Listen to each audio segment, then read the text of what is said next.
Pourquoi vous dites bunker? Le bunker. Parce que ça fait boum. C'est juste des gros crétins, des enculés, Oh là là. et qui se masquent, qui se floutent, frérot. Si tu te fous, c'est parce que t'es moche surtout. Paris, socialement, c'est aussi un milieu où les gens font des concours de taf à longueur de journée. Il y a beaucoup ce truc de je vais être le premier à pisser sur le mur et montrer que c'est moi qui mène la danse, tu vois. Le fameux F, tu vois, je l'ai rencontré une fois par hasard, je savais même pas que c'était lui au salon de la photo. Il t'a sucé les coups. Bonjour à tous, bienvenue sur Keplan. Nouvel épisode. Aujourd'hui, on est très content parce que ça va être un épisode, non pas la minute du sale, mais le podcast du sale, l'émission du sale. L'heure du sale, carrément. Parce qu'il s'est passé des choses sur les dernières vidéos et ça fait un moment qu'on se dit est-ce qu'on parle de ça, est-ce qu'on n'en parle pas? Et là, je pense que c'était la petite goutte d'eau, tu vois. La goutte de trop. En fait, ça fait des années qu'on imagine, tu vois, dishes the dirt, tu vois, genre faire la vaisselle littéralement, genre voilà, vider notre sac, notre assiette. Et là, voilà, comme t'as dit, c'était le petit élément. On s'est dit bon, vas-y, là, c'est bon. Tous ceux avec qui on en a gros sur la patate, ils vont prendre pour leur grade. Donc, je pense qu'il y a des oreilles qui vont il y en a, ça siffle. Il y en a quelques-uns qui tremblent là. Vous inquiétez pas. Ceux qui sont abonnés, je pense au Keplan, à la chaîne Rupteur et à la chaîne Hit the Road, ne risquent rien. Il y a une immunité, ouais, je pense. Voilà, on va essayer de pas parler de ceux qui vraiment s'abonnent aux trois parce que vous êtes des vrais. D'ailleurs, on a eu un peu de retard, mais c'est parce qu'on s'est mis dans la sauce de ouf avec ces trois chaînes presque simultanées à mener de front. Donc on a pris un peu de retard sur le lancement. Mais là, vous l'avez vu, la chaîne Rupteur est lancée. On s'en reparlera un peu après. Là, on va attaquer dans le vif du sujet directement avec Carrément. le premier sujet, le bunker du président, les amis. Et j'en profite parce que j'ai vu des commentaires, enfin j'en ai vu genre 2-3, mais ça m'a fait rire de pourquoi vous dites bunker? Le bunker. Parce que ça fait boum. Ouais, ça fait, ouais, et puis ça impacte le bunker. Tu sais. Non, mais le premier qui a dit bunker, c'est Sol. Et tu vois, Sol qu'on embrasse, Sol qu'il faut qu'on aille revoir bientôt. Et donc, ouais, donc il faut maintenant, quand on parle de. Tu dis comment, même, je sais pas dire bunker. En français, c'est un bunker. Un bunker? Ouais. Mais c'est vrai que ça sonne bizarre parce que moi, j'ai vraiment le son de Sol qui fait. This is a very nice bunker. Et moi, le bunker, c'est le bunker, mec. Il est vachement mieux, le bunker. Même, il sonne mieux, tu vois. Tout est mieux dans le bunker. Bien. Donc, bref, notre bunker présidentiel, roulement de tambour, marseillaise, a été saccagé. Mais pas saccagé, genre, ah, ok, il a été saccagé. Il a été saccagé, genre, on lui a manqué de respect, mais jusque dans ses fondations, tu vois. Et genre, vraiment, tout sointait l'irrespect, quoi. Vraiment, enfin, saccagé, quoi. Un saccage. Et est-ce que tu peux rappeler, peut-être pour ceux qui nous découvriraient, quel a été le projet de ce bunker? Comment acquiert-on un bunker présidentiel aujourd'hui, en 2025? Donc, projet YouTube, déjà. L'immobilier étant hors de prix à la surface, on a décidé d'investir sous terre, avec quelque chose d'extrêmement rentable, puisque c'est même quelque chose qui ne nous appartient pas. Et on a décidé de rénover un vieil abri qui datait de 1930, ouais. Justement de le restaurer, pour en faire ainsi un bunker présidentiel, parce qu'on avait été très frustrés de ne pas trouver le vrai bunker sous l'Elysée quand on avait soulevé quelques plaques dans la vidéo « Je cherche le tunnel secret du président ». Mais ouais, du coup, ce qui est trop chouette, c'est que ce truc-là est vraiment resté dans son jus. Pour toute la petite histoire, il y avait des installations, on va pas donner trop de détails parce que on vous en parlera après, mais nous, on a à cœur de préserver les spots et visiblement d'autres non, mais cet abri permettait en fait aux gens qui travaillaient dans le bâtiment officiel au-dessus de pouvoir se réfugier dedans. Et du coup, t'as ce petit truc qui devait accueillir 400 personnes, bancs, lits, système d'aération indépendant où t'avais même une manivelle pour faire circuler l'air. Tu pouvais fermer les écoutilles avec un grand bloc pour bloquer directement les aérations s'il y avait une attaque, j'imagine, chimique, parce qu'à l'époque de Première et Seconde Guerre mondiale, il y avait quand même des trucs un peu dégueulasses, tu vois, donc ils avaient tout prévu. Et l'objectif, c'était toi de le trouver avec tout, de le restaurer et de me faire la surprise. Exactement. D'ailleurs, on mettra sûrement des images pour ceux qui écoutent sur YouTube et ceux qui écoutent sur Deezer et Spotify. On vous embrasse également. Mais je vais dire, on vous emmerde. Sachez que les images sont dispo sur YouTube. Moi, j'adorais ce projet parce que c'était quelque chose qui, je trouve, ce genre de projet de rénovation d'un truc qui t'appartient même pas juste pour que ça existe parce que le projet te fait kiffer. En fait, éminemment artistique. Tu vois, bon, on a fait des photos de ce bunker, donc ça s'inscrit un peu dans la démarche photo qu'on a. Mais je trouvais que la création de ce truc-là était en elle-même artistique. C'est un projet qui pour moi, genre la création de cet espace, de ce bunker, était une œuvre en elle-même presque, tu vois. En fait, c'est la magie de YouTube, c'est que à aucun moment quelqu'un ferait ça parce que non, personne. Ça coûte de l'argent, ça coûte du temps, ça coûte 1200 €. Ça coûte 48 heures dans la poussière. Ce que je veux dire, ça coûte des poumons, tu vois, avec toutes les merdes et tout. Et en fait, YouTube permet de se dire juste pour la beauté du geste, tu vois, pour le délire de faire ça. C'est loufoque. Moi, j'adore les trucs loufoques. Tu vois, et en fait, ça s'inscrivait un peu dans la mouvance des campings illégaux, tu vois, parce que ça reste genre un lieu sous terre interdit dans lequel tu vas essayer d'amener un bivouac ultra confort. On va dire ça comme ça, parce qu'on a même fini par faire un repas étoilé presque sous terre. Donc c'était bon. Enfin, ceux qui ont vu la vidéo voient, et ceux qui ne l'ont pas vu, on vous incite chaudement. La vidéo est dispo sur YouTube. La vidéo n'a pas été saccagée. Pas encore. Et donc, avec le Titou, on se trouve le bunker, et donc là, on va faire les courses au Leroy Merlin. Comme on vous disait, 1200 balles de matos pour rénover ce truc-là. Peinture, vernis, équipement, bâche, tout le bordel, quoi. Hardcore. Descendre tout sous terre, hardcore également, tu vois. Procéder à toutes les rénovations, mec, c'était très très long. 3 jours de boulot, poussière, peu de sommeil. Dans un lieu contaminé, dur de respirer avec les masques à gaz, tu vois. Et on dormait dans l'utilitaire au-dessus de la plaque. Ça veut dire qu'on... Enfin, je veux dire, on dormait, si on peut appeler ça dormir, faire une sieste de 3-4 heures à 6 heures du matin avant de rattaquer à 10 heures, tu vois. Non, on s'est vraiment donné. Mais ça, c'est un truc, tu vois, qu'on fait pas, et ce serait trop de temps par rapport à ce que c'est, mais j'aimerais bien le faire parce que j'aime bien les stats, tu vois. Mais de se dire, ce genre de projet, ne serait-ce qu'en termes d'argent, tu vois, parce que là, on a la facture de juste le matos, tu vois, 1200 balles. Mais derrière, si jamais tu devais payer des gens pour le faire, par rapport au temps que vous avez passé, aux compétences, et puis après même la vidéo, tu vois, le montage, le floutage, la post-production, même la pré-prod avant pour trouver les spots et tout. Un projet comme ça, c'est rapidement 3, 4, 5 000 euros, tu vois. Voilà, beaucoup plus. En fait, le truc, c'est que nous, on arrive à faire des trucs exceptionnels mais le mec se la pète. Hein. Non, je regarde. Bon, en gros, je veux dire par là que parce qu'on dort pas, qu'on fait que travailler, et que mine de rien, parce que ça fait 15 ans qu'on fait ça, on finit par être pas trop mauvais dans ce qu'on fait, et ben on arrive à faire en 48 heures des trucs qui prendraient une semaine à une équipe de 10 personnes. Oui. Non, moi, je parlais vraiment de combien ça nous a coûté concrètement, donc sûrement 4-5 000 euros. Ah, mais vraiment si la création, tu veux dire, pas la vidéo, tout ça. Avec tout ça, ouais, mais si jamais ça avait dû être des gens qu'on aurait dû payer, évidemment, tu multiplies par 5 ou 6, parce que le droit du travail, parce que zone dangereuse, parce que... Non, mais surtout, personne travaillerait là-dedans. C'est sûr. Donc on s'est vraiment donné pour ce truc-là, et en fait, le clou du spectacle, ça a vraiment été quand on faisait la popote, quand tout était fini, quand on était en train de cuisiner pour partager ce dernier repas, finalement, quelque part. Et là, il y avait de la musique, il y avait des bonnes odeurs de cuisine, et il y avait vraiment un côté genre festif, familial sous terre. Et je trouve que le voir habité comme ça par des humains, ce truc qui était genre rempli de poussière, squatté à l'arrache, à moitié tagué et compagnie, en fait, il revivait, tu vois. Et le but de cette restauration, c'était redonner aux gens qui arrivent dedans pour la première fois, tu vois, les explorateurs qui le découvrent, une sorte de primo-découverte, tu vois. La fraîcheur de trouver un spot, genre comme quand tu trouves les bunkers en Ukraine, qui sont dans leur jus, tu vois. Personne n'allait foutre un gros Goethe. Genre, j'ai rien contre le Goethe, le tag. J'apprécie beaucoup la pratique. Je t'ai dit ça en mode d'honte.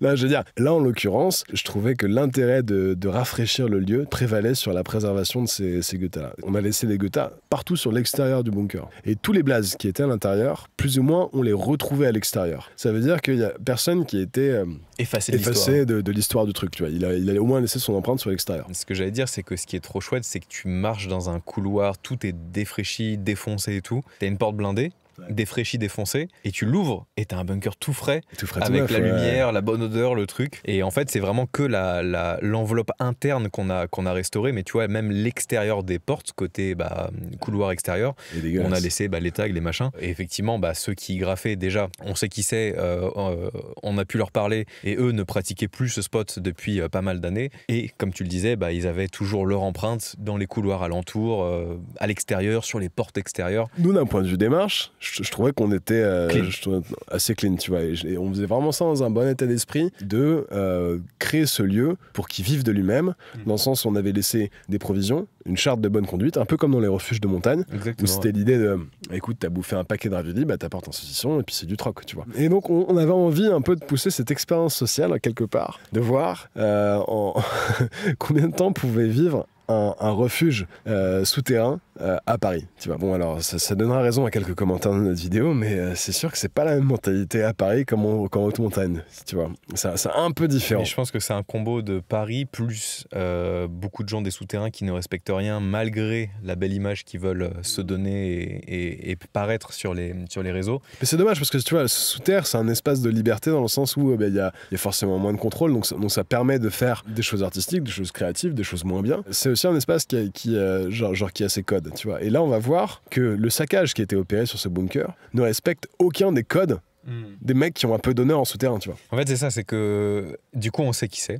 On a pu discuter avec certains d'entre eux ou alors des gens l'ont fait pour nous. Et en fait, ce qui est très drôle, c'est que ces gens-là se considèrent puristes de la pratique, alors que quand tu regardes dans les faits, c'est juste des gros crétins, des enculés, on dit ce qu'on veut, mais c'est vraiment le bas-fond du panier. Et en fait, il y a un des protagonistes avec qui j'ai discuté direct sur Instagram. Pour la petite histoire, c'est rigolo. J'avais fait une story il y a peut-être 2 ans ou je sais plus quoi, où j'ai pris en photo cette grue à la Défense qui était tombée sur elle-même. Et c'était une story blague en mode « Oh putain, je voulais grimper une grue, quelqu'un a pas un spot à dépanner, tu vois ?» Et lui m'avait répondu « Si tu veux, je peux te dépanner quelques spots. » Mais si tu veux, en fait, genre, ces mecs-là, c'est exactement ceux qui te sucent quand ils te rencontrent en vrai et qui te crachent dans le dos en story dès qu'ils peuvent, tu vois. Et cette sorte... À la limite, genre tu m'aimes pas et tu viens me le dire en face et on en discute, il y a pas de galère, tu vois. Ouais, on va pas te taper, tu vois, on est des humains civilisés, pas de soucis, tu vois. Genre chacun ses goûts, tu vois. Moi, ta daronne, c'est pas mon truc non plus.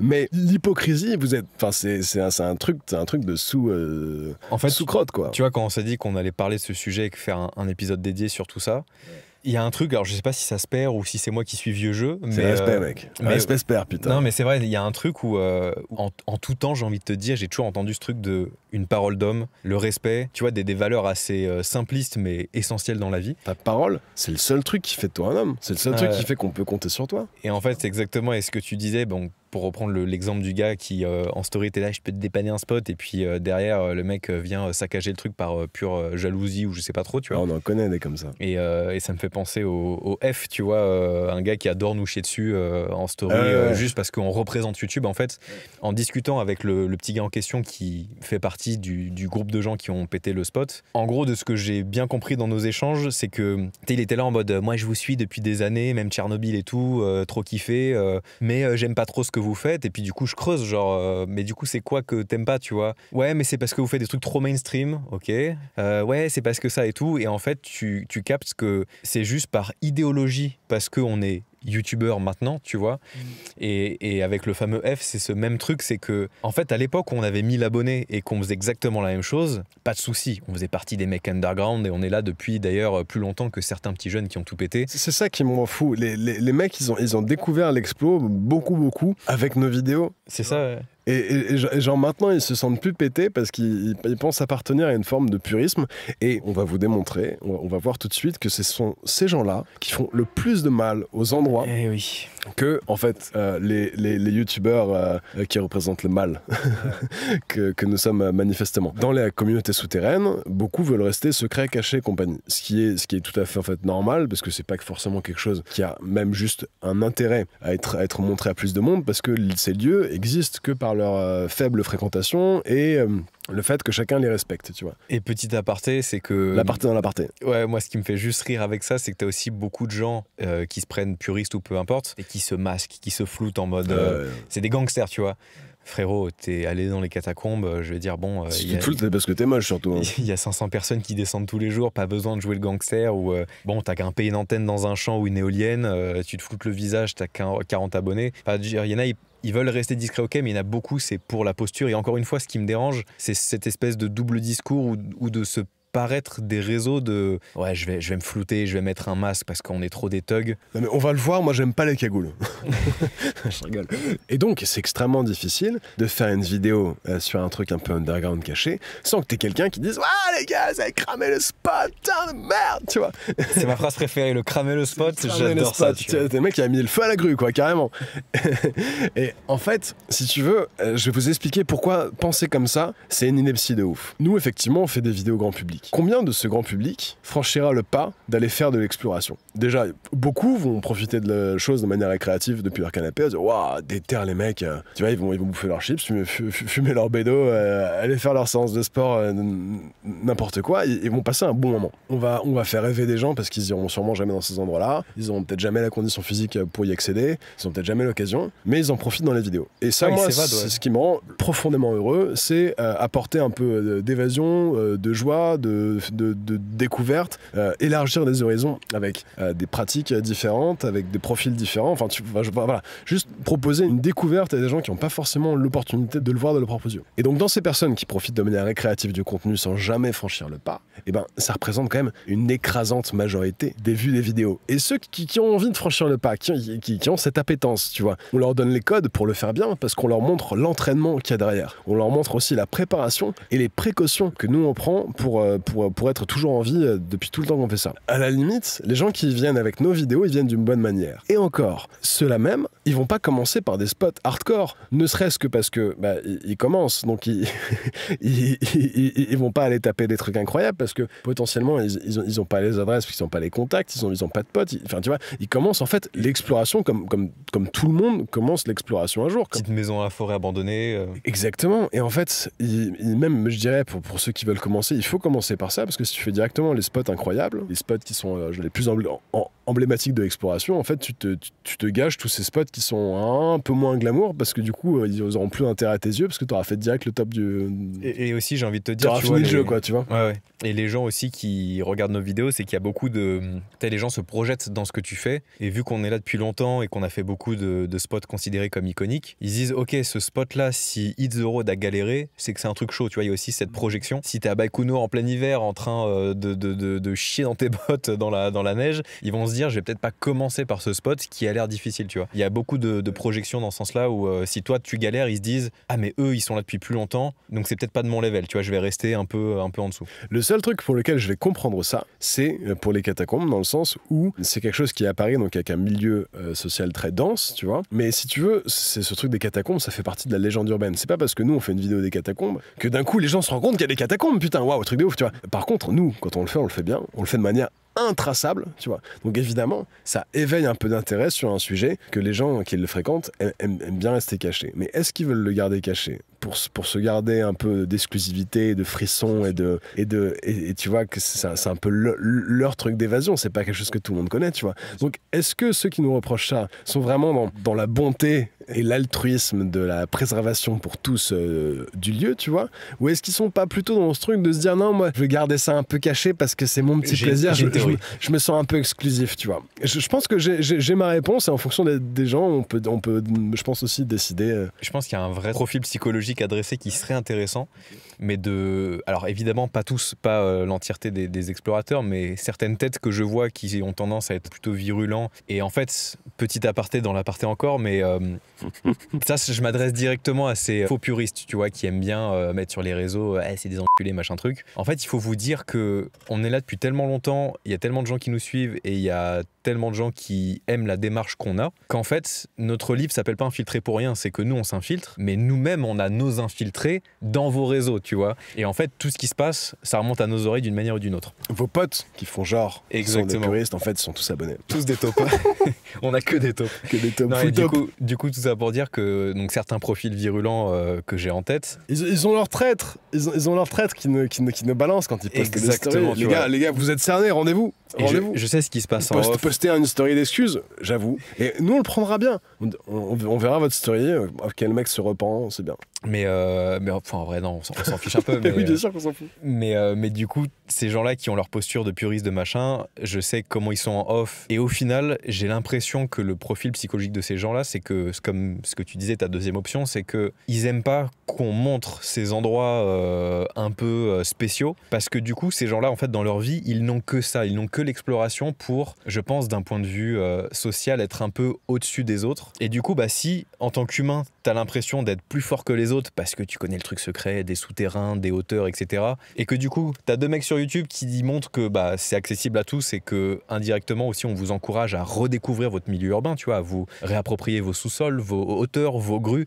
Ils perdent un peu l'exclusivité du truc. Mais le problème, c'est que Paris, socialement, c'est aussi un milieu où les gens font des concours de table à longueur de journée. Ouais. Enfin, je veux dire, Paris, humainement, c'est un milieu social dégueulasse, tu vois. Récemment, on parle beaucoup avec des gens du milieu du bay jump, etc. Et David nous disait, il y a un peu ce truc-là de la mémoire du bay jump se reset tous les 4-5 ans, tu vois. Oui, parce qu'il n'y a pas de transmission. Et ça, c'est un autre problème.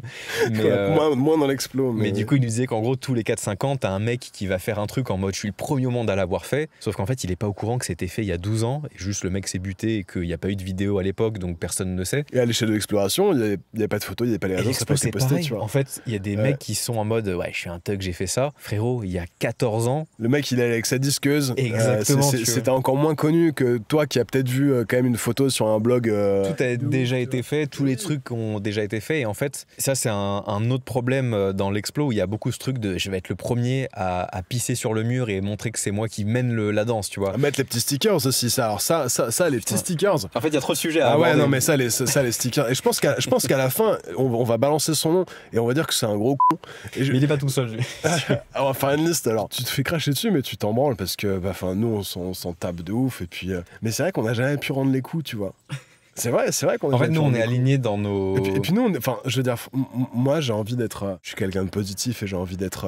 J'ai pas envie d'être dans la vengeance, les cercles vicieux, tu vois. J'ai envie de rayonner du positif pour recevoir du positif. Et donc, je m'attache vraiment pas aux insultes, ces trucs-là. Ça me vole au-dessus de ouf, tu vois. On s'en branle. Ouais. Moi, je pense qu'un des trucs qui est essentiel dans la vie, c'est d'être aligné avec ses valeurs et droit dans ses bottes. Et je considère pas qu'on ait trahi nos valeurs et depuis le début, on prône toujours la même chose. Tu vois, par exemple, dans l'Urbex, pour moi, une des phrases les plus importantes, c'est ne rien prendre, le fameux laissez que des traces de pas et prenez des photos, mais en gros, tu récupères pas des objets, tu casses pas le spot, etc.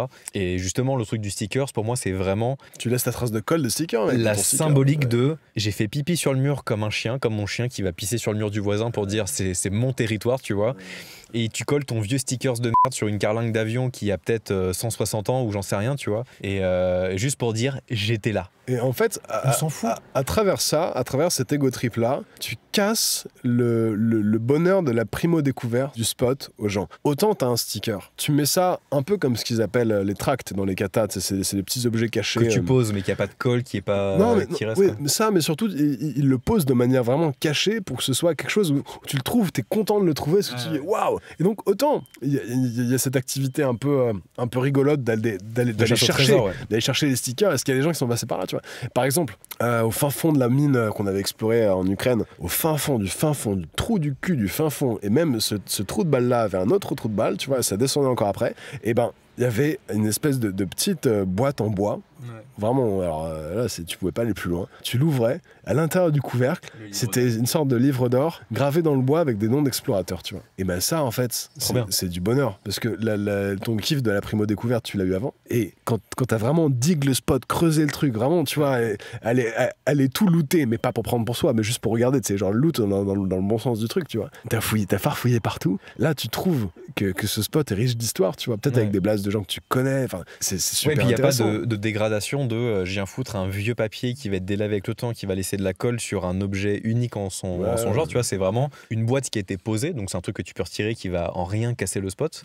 Et effectivement, dans cette boîte, ce qui était stylé, c'est que vu que c'était caché au fin fond du fin fond, il y a peut-être que 15% des gens qui l'ont découvert. Même pas. Et du coup, t'avais des blazes de ouf avec des années, genre 2004, et t'es en mode, oh, trop stylé, tu vois. Et je me demande même si certains ouvriers ne côtoyaient pas certains explorateurs. C'est possible, ouais. Genre que c'était un livre d'or d'ouvriers qui a été retransmis aux explorateurs. Mais donc, alors si vous voulez, si vous avez une pratique des stickers, inspirez-vous de cette philosophie pour coller les vôtres. Mais pour moi, c'est même pas coller, ça va abîmer, ça abîme l'endroit où il le colle souvent. Posez-le, ouais. Un truc en carton que tu caches, tu vois, pour reprendre un exemple d'avion. J'ai souvenir d'un avion, je sais plus où qu'on avait fait. Sinon, imprimer des trucs en 3D, des petites figurines marrantes, et puis planquez-les, quoi. Enfin, tu vois, ça n'a pas besoin d'être. Et puis juste, tu peux y aller et kiffer, et pas mettre ton espèce de pipi de chien pour dire j'étais là avant toi. On s'en fout, tu vois. Parce que t'étais là avant moi, très bien, mais il y a 50 mecs qui étaient là aussi avant toi, et ça fait partie du jeu, et on s'en fiche. Les Goethe. les tags. Métro, je m'en branle. Tunnel, habitation, partout, je suis en mode... Enfin, genre pour moi, c'est artistique, tu vois. Quand ça vient taper des objets un peu genre avec beaucoup d'histoire, genre les navettes de Buran qui avaient été graffées, ça pour moi, c'est too much. Ouais, non, c'est clair. Je comprends le délire du graffeur de se dire waouh, j'ai posé mon blaze ou j'ai fait une pièce sur un objet qui est genre iconique de ouf, mais putain, c'est de l'ego trip de ouf. Ouais, c'est clair. Je veux dire, là, tu peux pas regarder quelqu'un dans les yeux et dire ce n'est pas un ego trip. C'est impossible. Mais ouais, non, c'est le même philosophie que cette histoire de stickers et tout, mais on s'est un petit peu éloigné du sujet. Ben oui, parce qu'il faut en revenir au mal que font les youtubeurs par rapport aux puristes qui nous reprochent de cramer le spot. Et donc quand bien même des gens y viennent, ils vont pas commencer par ces spots-là, ou alors ils vont les trouver, mais ce sera une minorité de personnes qui ira sûrement pas, tu vois, et qui encore aura les bonnes pratiques. Mais ce qui fait infiniment plus de mal à un spot, cette figure éponyme du mal dont on parle, F. Eh ben, je sais pas, il doit peut-être avoir 20 000 abonnés, un truc comme ça. Ouais, je pense, sur Insta, ouais, sûrement, ouais. Et donc, par contre, lui, c'est du contenu de niche. Ça veut dire que ces 20 000 abonnés, c'est 20 000 mecs qui sont sûrement très actifs dans l'exploration. Bien sûr, bien sûr. Parce que ce niveau d'abonnés et un peu avant également, t'es sur un truc de très communautaire de niche où c'est pas le grand public que tu touches tellement, c'est vraiment ceux qui sont ultra intéressés par le sujet, tu vois. D'ailleurs, si on parle justement de niche d'abonnés et tout, tu vois, nous sur Insta, on doit être à 140, 150. Je pense pas que dans les 150, il y ait 20 000 explorateurs, tu vois. Donc finalement, lui, il a que 20 000, donc dans le milieu de l'explo, et ils sont encore en mode, c'est pas un créateur de contenu, c'est un vrai, tu vois. Mais en fait, concrètement, il touche 20 000 concernés quand il balance un spot, par rapport à nous qui touchons une masse qui va juste dire ah ok cool le spot mais basta, tu vois. Et c'est ça tout le problème du truc, c'est que ces mecs là pensent préserver le spot en étant tu vois genre un peu dans le secret et compagnie, mais en fait c'est 1000 fois plus nocif de balancer la news à 20 000 concernés que 100 000 qui sont en mode ah cool, tu vois. T'envoies une nouvelle à 20 000 personnes qui potentiellement ont les accès, connaissent le truc. Bien sûr, et en fait là où c'est vraiment pas que de la théorie ce qu'on vous dit, c'est que le bunker a été saccagé avant la sortie de la vidéo. Ça peut pas être nous, on en a pas parlé sur nos réseaux. Bah ouais, en fait, nous, on jouait le truc secret pour pouvoir, pour que ça reste plus longtemps intact. Et le bunker a été saccagé par des gens qui ont posté le truc en story, par d'autres gens et compagnie. Et donc, c'est là où tu vois évidemment que le mal est bien plus supérieur quand t'as un mec qui paraît scred mais qui a Insta juste avec des gens qui fréquentent ces tunnels, tu vois. Ou par rapport à un mixem qui se balade dans un tunnel sombre, t'as 3 millions de mecs qui le voient, mais ils voient un tunnel sombre, mais ils savent pas où c'est, ils ont aucune idée de... Ça leur viendrait même pas à l'esprit de chercher où c'est non plus, parce qu'ils sont pas concernés par la pratique. Exactement. Et donc là, ressurcouche d'hypocrisie, mon copain. Tu vois le bunker, c'est vrai que c'est fort, parce que il a été saccagé, en gros, je crois, 4 ou 5 jours après qu'on ait fini de tourner, et on a posté aucune story, mais même pas de on est à Paris, on va tourner. C'est que nous, sur nos réseaux, en fait, nos stories, en fait, on filme avec notre téléphone et on publie que. Quoi? Mais on publie nos stories Insta uniquement quand le projet est sorti. Non pas pour être scred, mais c'est juste pour optimiser finalement les vues. C'est-à-dire que tu vois, il y a un peu la nouveauté auprès des abonnés de ouah, nouvelle vidéo Hit the Road, et dans la foulée, t'as les stories qui vont avec. Donc nous, on poste rien, même pas on est en train de tourner à Paris. Ça permet de profiter de l'instant aussi, parce que quand si tu fais un truc, tu le postes, après t'as des gens qui t'écrivent, tu réponds à certains, tu réponds pas à d'autres. Désolé. Et enfin, ça te gâche, ça te sort du moment, tu vois. Donc vraiment, le truc du bunker, c'est vraiment des gens du milieu de l'explo qui l'ont partagé entre eux dans leur cercle interne et qui ont décidé de le casser entre eux. Genre, ça a pas fuité de chez nous parce qu'on n'avait rien publié à son sujet. Exactement. Je pense que il a été démontré à l'avenir que les puristes sont les plus nocifs que les youtubeurs qui parlent à un grand public. Et encore puriste, je trouve que c'est vraiment les honorer de les appeler puristes parce que non, avec cette mentalité. Bah non, ouais, c'est affreux. Et encore une fois, on parle pas pour tout le monde parce que bah en fait on a des amis qui ont une super approche du truc. Et je dis pas ça parce qu'ils sont d'accord avec moi.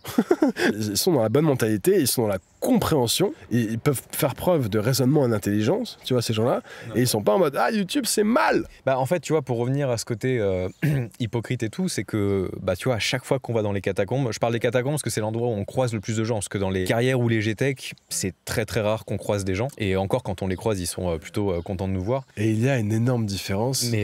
Mais déjà, juste pour ce sujet-là, dans les catacombes, donc on croise peut-être, j'ai envie de dire 60-70 personnes à chaque sortie. Il n'y a pas une personne qui nous dit vous êtes des enculés, je vous aime pas, ou peu importe. C'est à chaque fois les gens sont en mode oh putain Hit the Road, trop bien de vous voir, trop cool ce que vous faites. Et du coup, bah soit l'écrasante majorité nous kiffe et c'est peut-être la réalité, soit l'écrasante majorité sont des hypocrites qui disent génial et puis dès qu'on a passé le couloir de derrière, c'est vraiment des enculés. Ouais, le problème, c'est que si tu veux, YouTube ne transmet pas forcément la taille réelle des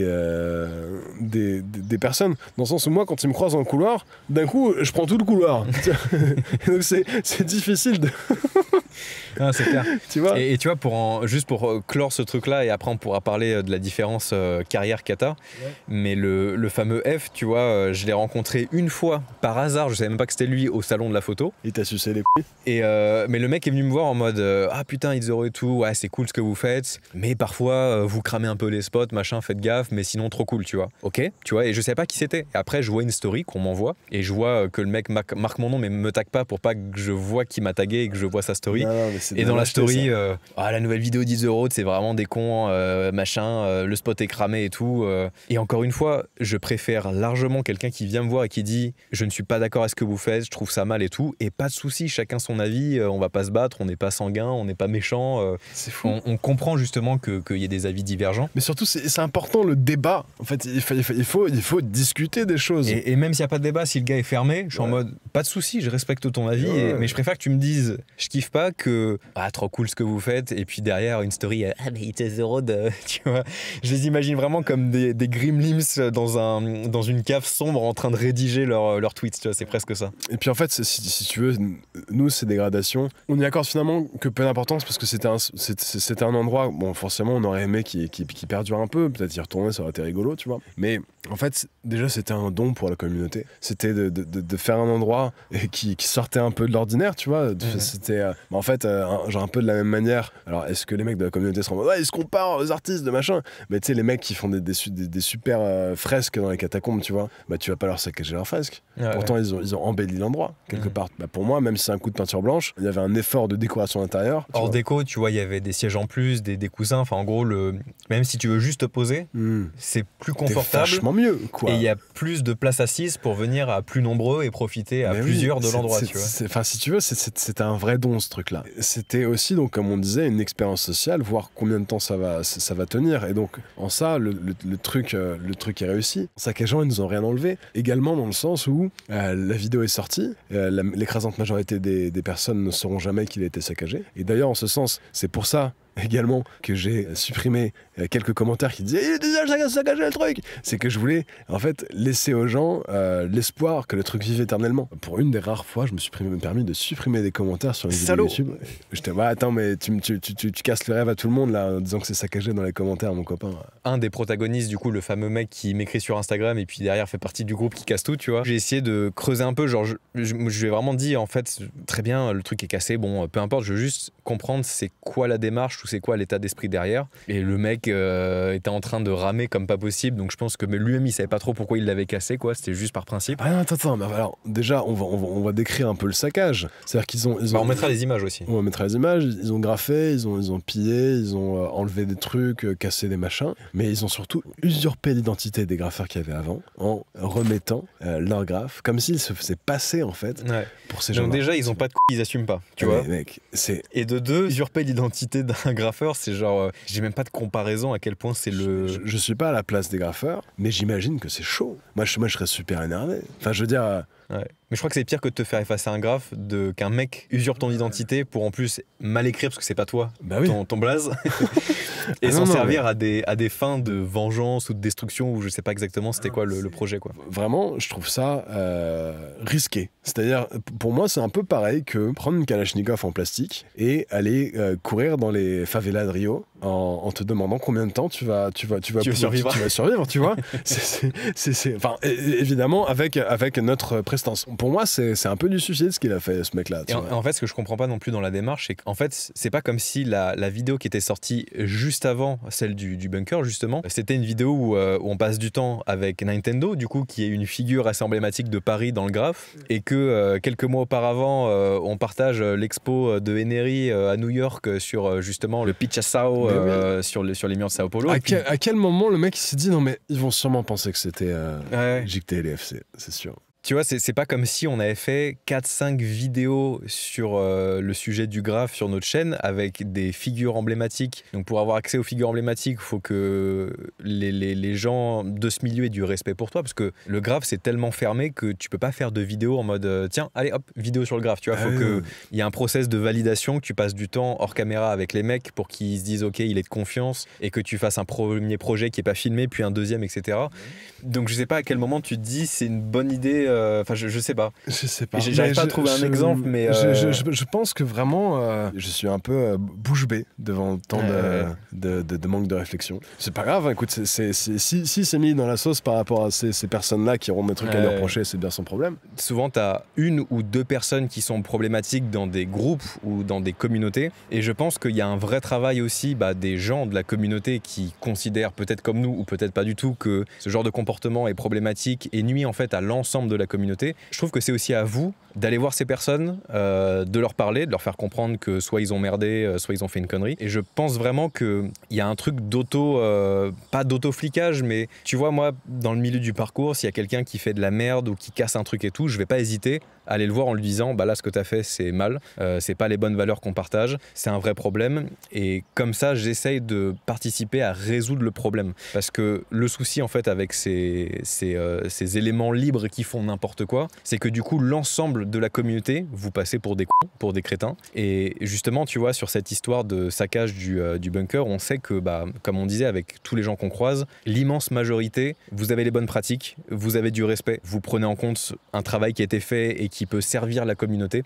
Donc on sait que c'est pas dans vos valeurs d'avoir 1, 2, 5 trous de qui viennent juste tout casser par plaisir de casser, alors que c'est un spot qui à la base était pour la communauté, tu vois. Comme tu disais, nous on s'en fout dans le sens où on l'a restauré, le travail est fait, quoi. On en a profité, on n'habite plus à Paris, donc c'est pas nous qui allons descendre tous les week-ends pour profiter du spot. On a vu qu'il a pas tenu, donc voilà, on a la réponse. Oui, c'est ça, tu vois. Mais du coup, en fait, les seuls qui sont handicapés avec ce saccage, c'est vous, les pratiquants parisiens, qui ne pourraient plus aller dans ce spot qui était restauré. Ou alors, la nouvelle mission, si vous l'acceptez, sera de restaurer le bunker du président. C'est ça. Il faudrait faire une petite équipe et essayer de faire des cotisations, parce que quand même la peinture ça coûte un peu cher. Et s'il faut remettre des nouveaux draps, parce que je crois que ça a été machin, ouais, tu vois, il y a bien 200-300 euros de matos à...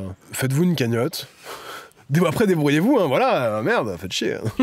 Mais tout ça pour dire que faut quand même, je pense, un peu réguler ce qui se passe dans nos communautés et pour que tout se passe bien, parce que, encore une fois, en fait, malheureusement, les gens des catacombes ont une sale réputation de mecs qui saccagent tout, qui ont aucun respect, qui font n'importe quoi. Pas tous. Ouais, mais au global, c'est quand même le truc qui reste, tu vois. Le bon exemple, c'est la différence entre les gens qui pratiquent les carrières et les cataphiles. C'est que dans les carrières, alors est-ce que c'est parce que la moyenne d'âge est beaucoup plus élevée? On a vu des gens qui avaient la tête sur les épaules, qui avaient du respect, qui construisaient des salles, qui n'étaient pas en train de se faire la guéguerre de je vais casser ta salle parce que la mienne elle est un peu en retard sur la construction, j'en sais rien. Et il y avait un vrai truc sain, tu vois, et j'ai kiffé les peu d'expériences qu'on a eu en carrière. Alors que Catacombe, j'ai l'impression que c'est que du drama, mec. En fait, il y a tout le temps des histoires. C'est que du drama, tu vois. Je crois que même le milieu se nourrit de ces dramas, tu vois. Et puis il y a forcément des gens à haïr. Et vu qu'ils sont aussi, c'est quand même des gens qui sont relativement jeunes, tu vois. Je pense qu'il y a une espèce de truc à défouloir. Je sais pas, ouais, psychologiquement c'est intéressant, mais bon, on n'est pas Voudaron, quoi, les gars. Allez. Ouais, non, c'est clair. mais du coup, je trouve ça quand même vraiment dommage parce que les cataphiles ont vraiment. Enfin, je parle en termes de grand public et dans certaines poches de milieux d'exploration, vous avez une sale réputation et malheureusement, ces actes isolés participent à cette sale réputation. Et je trouve ça dommage, tu vois, et notamment sur notre chaîne, parce que du coup, avec cet épisode-là où on raconte ce saccage, l'histoire va se savoir. Forcément, en story, j'en parlerai aussi un peu, donc l'histoire va être un peu transmise et vous allez passer une fois de plus pour des crétins, alors que jusqu'à présent, nous, nos vidéos, tu vois, dans les catacombes, à chaque fois qu'on est dans les catacombes, c'était pour montrer que les catacombes, c'est pas que de la drogue, des gens qui parfois se tapent dessus ou qui font n'importe quoi. Les catacombes, c'est avant tout des gens qui se retrouvent pour passer un bon moment, construire des salles, s'évader du quotidien. On essaie de montrer les bonnes pratiques, tu vois. Mais peut-être qu'on est face à une opération de communication extrêmement rondement menée dans le but de donner une sale image des cataphiles pour faire peur et que du coup les gens ne veulent pas s'aventurer jamais au risque de trouver des méchants cataphiles qui envoient des fumigènes et qui emmurent les personnes. Peut-être. Non, mais ça fait partie du folklore, tu vois. Mais oui. Essayer d'éduquer au maximum et faire rentrer dans le droit chemin les mauvais éléments ou les bannir. La sentence est tirée au carré. Voilà, allez, c'était le podcast du sale. Merci. Non, voilà. Je pense qu'on pourrait en fait continuer à clasher beaucoup de personnes, mais là c'est pas clasher, c'est vraiment factuel ce qu'on raconte. Oui, c'est vrai que c'est pas du clash, quoi. En plus, on est sympa, on donne pas de nom, tu vois. En fait, on donne pas de nom, surtout pour pas donner de la visibilité à des personnes qui n'en méritent pas, tu vois. Mais on donne assez d'infos pour que les gens qui savent. Mais l'idée, on le répète quand même, c'est pas de campagne de harcèlement, pas d'agression physique, morale, ce que vous voulez. Ouais. On reste dans le respect. L'idée, encore une fois, c'est d'éduquer correctement les gens pour essayer de faire évoluer les mentalités. Et discuter entre vous pour faire comprendre. C'est tellement plus prolifique d'apprendre à quelqu'un à pêcher plutôt que lui donner du pain. Et je parle pas d'un pain. Vous avez compris l'idée? Donc, enfin, en gros, on éduque. Mais pour juste terminer là-dessus et enfoncer le dernier clou, tu vois, si on adoptait, nous deux, la même mentalité que certains crétins de l'explo... Je crois que t'allais dire un gamin. Et ben en fait, vous vous rendez pas compte, en fait, c'est un vrai boulot pour nous et on a à cœur de le faire parce que justement, on aime ces milieux et on veut que tout soit fait dans la bonne pratique et de la bonne manière. C'est qu'on se casse le cul à, spoiler alert, faker nos entrées. C'est-à-dire qu'on va dans des galeries similaires, mais c'est pas les mêmes, pour pas montrer par exemple l'accès du bunker. C'est les mêmes, mais c'est pas celle-là. Exactement. Donc si vous retrouvez l'entrée et que vous y allez, spoiler alert, il n'y aura pas de bunker, c'est pas la bonne galerie. Alors après, faut quand même laisser le doute, parce que sinon après tu dis que toutes les vidéos, mais peut-être que, mais non, mais en même temps. Mais il y a énormément de vidéos où justement on se fait chier à prendre 1, 2, 3, 4 jours de tournage supplémentaires, donc ça coûte des sous, ça coûte du temps, ça coûte de l'énergie, tout ce que tu veux. Pour justement brouiller les pistes. Quand on fait les traversées sous Paris et tout, volontairement les tracés, ça en plus c'est précisé en description, on les décale légèrement avec des couloirs qui n'existent pas justement pour éviter que ce soit un tuto et que les gens refassent exactement la même chose. Donc en fait, on fait énormément d'efforts, même sur les flous quand on est dehors, etc. Même si les rues sont pas les mêmes, pour se dire, alors est-ce que c'est le 10e arrondissement, le 7e, le 5e, tu vois, on floute tout comme ça, il n'y a pas de compromis. Mais quand on voit comment ces efforts sont récompensés, parfois j'ai envie de te dire, écoute, on va économiser du temps, de l'argent et de l'énergie. On pourrait être youtubeur et débile et s'en battre les steaks. Hein. On va rien flouter, on va montrer tout de A à Z sans se casser le cul à flouter les entrées, à prendre des fake galeries à côté pour brouiller les pistes. On va tout faire comme des bourrins. Et on pourrait, parce que nous, concrètement, ça va rien changer. Ça nous fait même gagner du temps et de l'argent. Sauf que derrière, c'est toute la communauté qui en pâlit. Alors qu'on a à cœur, justement, de préserver ces milieux. Donc en fait, quand tu vois les efforts que tu fais et que tu te fais chier dessus, je vous avoue, parfois, on a envie de se dire, bah les couilles, et puis tant pis pour vous, tu vois. Mais je pense que là, dans ce sens-là, c'est pas une menace, parce que nous, on aime faire les trucs bien. Donc on les a toujours fait comme ça, on continuera. Comme j'ai dit en début d'épisode, on est droit dans nos bottes. On a toujours suivi la même démarche. Et on restera. Et puis c'est aussi en travaillant comme ça qu'il y a des gens qui te font confiance, tu vois. Parce que tu fais une vidéo et puis après t'arrêtes, tu t'es cramé auprès de tout le monde, tu vois. Donc nous, on va continuer à faire les choses bien comme il faut. Et voilà. Mais je pense qu'il est temps de t'écouter, manifestement, vas-y. Non, je disais, cette démarche-là, tu vois, pour que vraiment ils comprennent. J'essaie de les prendre par la main le plus possible pour faire évoluer les mentalités, tu vois. Mais pareil, vu qu'on est considéré dans le milieu des créateurs de contenu comme une référence, je dis pas ça pour jeter des fleurs, mais c'est juste qu'on est là depuis longtemps et qu'on a fait beaucoup de spots. Du coup, il y a des créateurs mainstream, je pense, je vais pas citer de nom, mais il y en a beaucoup qui viennent nous voir de je veux faire une vidéo urbex, est-ce que tu penses que je devrais aller ici ou qui je pourrais contacter et tout. Et nous, on leur donne toutes les clés, c'est-à-dire qu'on leur dit, les gars, si vous faites une vidéo, les clés, en fait, juste les clés, vous cachez les entrées. Vous essayez de brouiller un peu les pistes sur le truc, vous donnez aucune indication pour retrouver le spot et on prend de notre temps, parce que nous ça nous rapporte rien, pour leur donner et leur inculquer les bonnes valeurs. Donc maintenant, message aux gens de la communauté au sens large des souterrains, à vous de vous inspirer de ça et d'inculquer aux quelques crétins qui comprennent pas les bonnes valeurs de on respecte le travail qui a été fait, on essaie d'entretenir les lieux comme on peut. Non, et puis il y a aussi un truc, et puis je pense qu'il faut finir là-dessus. Si c'est secret pour tout le monde. C'est pas secret que t'aies 18 000 abonnés ou 2 millions, d'accord ? Le secret, c'est le secret. T'es pas habilité secret défense à 20 000 abonnés, tu vois. Donc même si t'as 200 abonnés et que tu filmes ta plaque d'entrée et tout, et en fait t'es plus destructeur que nous qui floutons tout, parce que tu vas toucher 200 concernés, tu vois. secret, les gars. Il n'y a pas d'exception avec des nombres de followers. Je pense qu'on a fait le tour pour ce sujet. Moi, j'aimerais qu'on fasse bifurquer un peu l'épisode vers vous mettre à la page de tout ce qui est sorti et de tout ce qui va sortir. C'est vrai. Parce que là, donc on a, comme on vous l'a dit, beaucoup travaillé sur des chaînes annexes. Donc c'est pour ça que les vidéos Hit The Road ont été un peu délayées, on va dire, dans le temps, dans le calendrier, parce qu'on avait beaucoup de travail pour pouvoir lancer la chaîne Rupteur. On a au moins 7-8 épisodes qui sont déjà tournés, tu vois, qui vont être... Pas montés, mais tournés. Ouais, tournés les gars, qui sont en cours de montage à présent, pour vous faire une superbe série jusqu'au Rallye du Maroc 2025. En octobre, qui sera superbement documentée.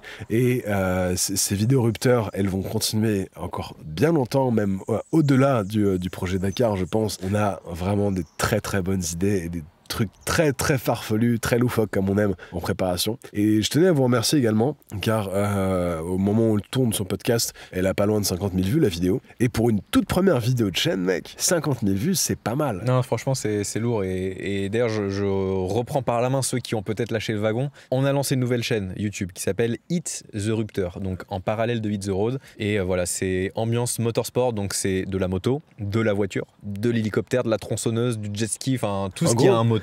Tout ce qui a un moteur pour apporter de l'énergie, tu vois. Et on est inclusif, moteur électrique compris. Exactement, avec la créativité un peu loufoque qu'on a sur créer des défis, du dépassement improbable. Bah, peut-être décrit ce premier épisode qui rassemble, je trouve, un peu toutes les idées farfelues qu'on risque de retrouver sur cette chaîne. C'est vrai que c'était un peu un pilote cet épisode. Alors, on a sauté d'un camion qui roulait à 50 km/h dans le sens inverse pour voir si on peut, en allant à 50 km/h nous-mêmes, poser à l'arrêt. On a donc la moto dans un sens, le camion dans l'autre. Exactement. Et ça touche le sol à 0 si les calculs sont bons. Si les calculs sont bons, donc c'était ça qu'il fallait calculer. Et on n'est pas des calculateurs, j'allais dire des mathématiciens. Des super calculateurs même.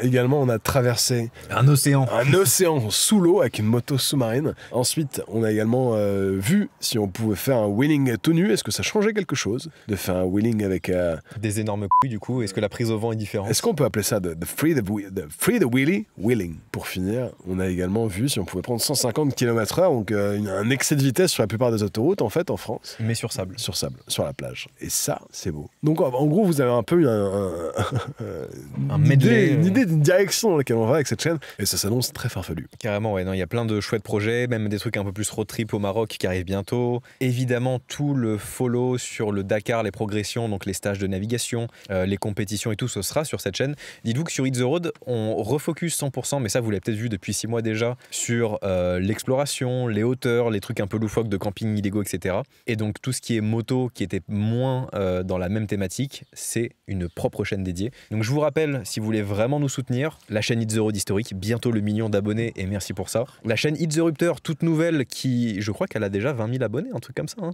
Ou 19 000 ou 10 000. Dis donc, je sais pas. cette petite chaîne Rupteur là. Mais voilà, pensez à aller vous abonner parce que sinon vous n'aurez pas les updates des vidéos qui sortent. Et évidemment, la chaîne YouTube Keplan by Hit The Road où pareil, en fait cette émission, plutôt que ce soit sur la chaîne Hit The Road, on l'a transférée sur une chaîne dédiée. Donc voilà, pensez à vous abonner à ces 3 chaînes. C'est, j'allais dire très important, mais c'est un peu le discours bateau. Mais non, oui, moi je me suis fait avoir. J'ai eu des chaînes en suggestion que j'ai binge-watché comme on dit. Donc j'ai vraiment saigné les... T'as loupé une syllabe mec, binge. J'ai dit quoi? T'as dit binge-watché. Ah ok. C'est un peu comme quand tu dis... J'ai regardé la poubelle. Capacité physique. Et ouais, non, j'ai des chaînes comme ça que j'ai vraiment saigné de ouf. Et puis je me suis pas abonné. Et puis un jour, l'algorithme il s'est dit, je vais arrêter de te les suggérer. Et j'ai oublié le nom de ces chaînes. Et du coup, je les ai jamais retrouvées. Et ça m'a rendu très triste. C'est donc, vrai. Ne faites pas l'erreur. Abonnez-vous. Soutenez vos créateurs. Abonnez-vous directement. En fait, c'est pas tellement genre s'abonner et rester passif. C'est en fait, c'est genre abonne-toi. Et regarde.